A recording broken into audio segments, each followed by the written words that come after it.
En este video analizaremos cómo el terrorismo ha cambiado desde movimientos ideológicos en los años 70 hasta el narcoterrorismo actual. En la región, grupos como las FARC y Sendero Luminoso marcaron las décadas de los años 60 hasta los 90, mientras que hoy las acciones violentas y terroristas de grupos de delincuencia organizada dominan el contexto regional de las amenazas no convencionales. En Ecuador, la transición hacia la violencia vinculada al narcotráfico ha transformado el panorama de la seguridad y la defensa del Estado y ha determinado que la población se encuentra en una situación de inseguridad y en muchos casos de indefensión, llegando a las cifras alarmantes de 1.199 homicidios en 2024, según datos oficiales. El círculo de proceso que podemos observar en las décadas de 1970 y 1980, el terrorismo en Ecuador fue predominantemente político, liderado por grupos de izquierda como Alfaro Vive Carajo y Montoneras Patria Libre.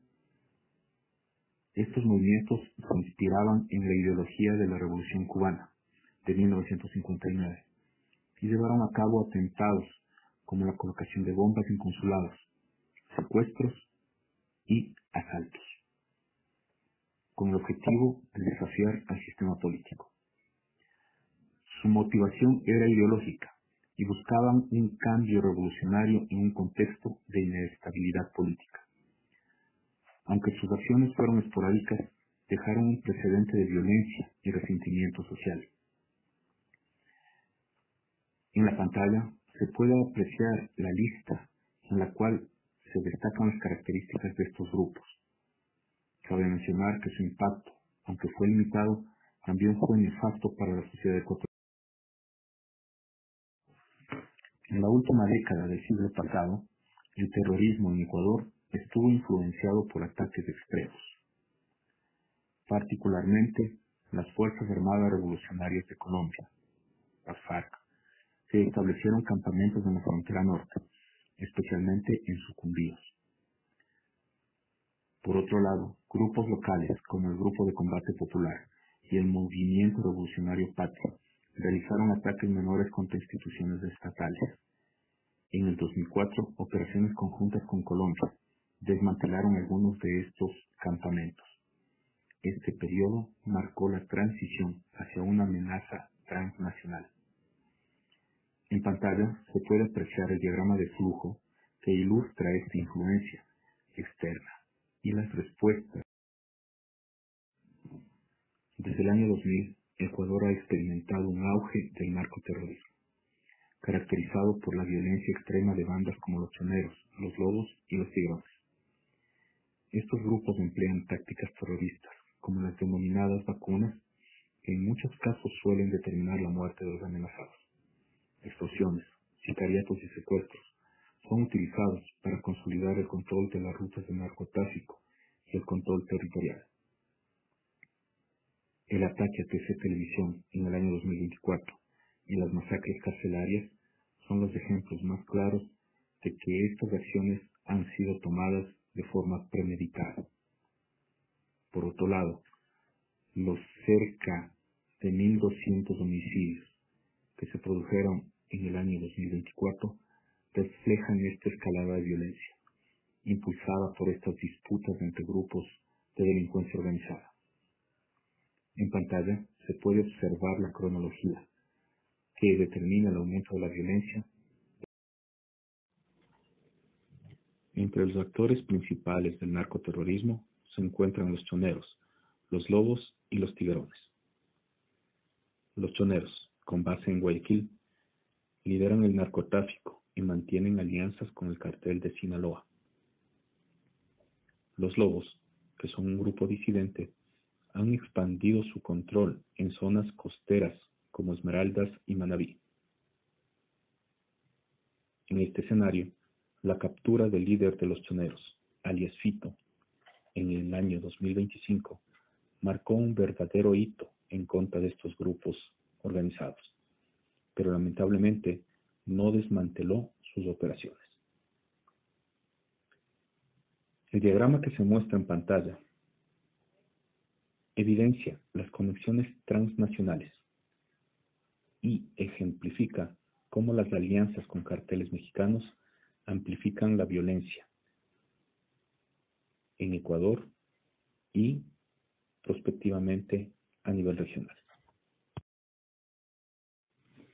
Los tigrones, responsables del ataque a TC Televisión, representan otra faceta del narcoterrorismo, ya que utilizan actos mediáticos para intimidar. Otros grupos, como Águilas, Chone Killer y Latin Kings, se dedican a la extorsión, el sicariato y la violencia carcelaria, contribuyendo a las 22 organizaciones clasificadas como terroristas por el Decreto 111, dado por el presidente Noboa en el año 2024. En el año 2025, operativos contra los tigrones debilitaron su estructura. La lista de imágenes en pantalla identifica a estos grupos, destacando su diversidad y alcance en actividades ilícitas. En América Latina, el terrorismo ha evolucionado desde los movimientos de izquierda, como las FARC y Sendero Luminoso, que fueron muy activos entre los años 60 y 90, hasta lo que hoy se considera el narcoterrorismo. Las disidencias de las FARC y el Ejército de Liberación Nacional operan ya desde hace algunas décadas en la frontera colombo-ecuatoriana, mientras que carteles mexicanos dominan el narcotráfico a través de los grupos organizados de delincuencia presentes en toda la región. Ecuador es considerado como un corredor logístico para el narcotráfico y enfrenta una problemática similar a la que viven Colombia y México. En pantalla se puede apreciar la pirámide que ilustra esta transición, desde movimientos ideológicos hasta la criminalidad económica que predomina hoy, con manifestaciones que se pueden catalogar como terroristas.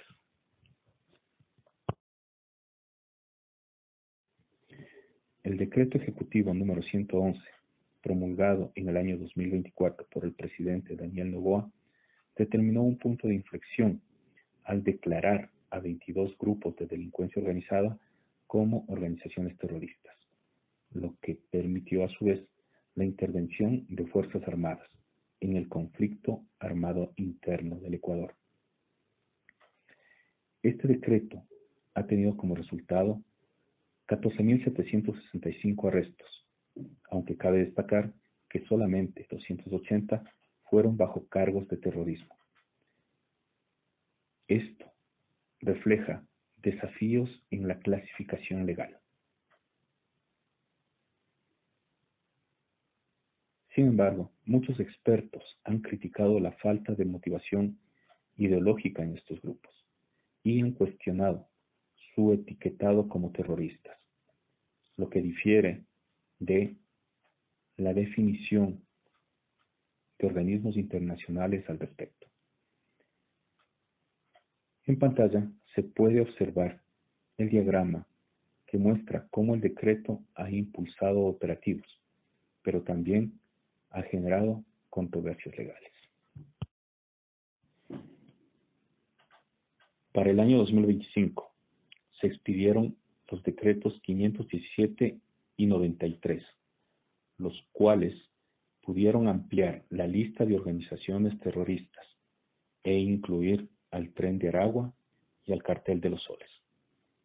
Esto refleja que la amenaza transnacional ha crecido y se han encontrado más vínculos a nivel regional.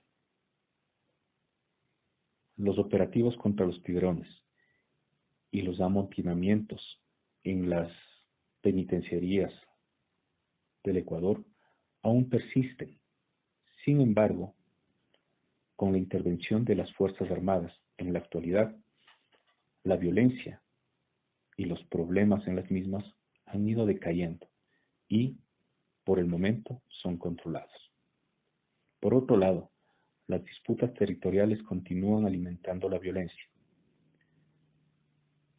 Esto es evidente en el día a día con el crecimiento de las estadísticas de muertes violentas en todo el territorio nacional. En pantalla se puede observar la cronología que resume estos hechos, destacando la evolución de la respuesta estatal en beneficio de la población. Como se ha podido observar, el terrorismo ha evolucionado. Y aunque hay discrepancias respecto a que los grupos de delincuencia organizada no pueden ser correspondientes con la definición de terrorismo, está claro que sus actos pueden clasificarlos como tales.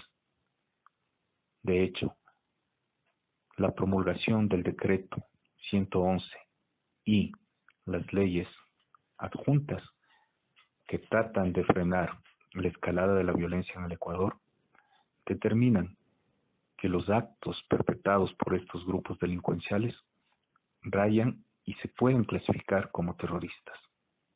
Al respecto, aún hay mucho que hacer. Aún el contexto legal y normativo tiene que mejorarse para poder combatir de manera eficiente y utilizando los medios adecuados a estos grupos que han sembrado el terror y la violencia a lo largo del territorio nacional.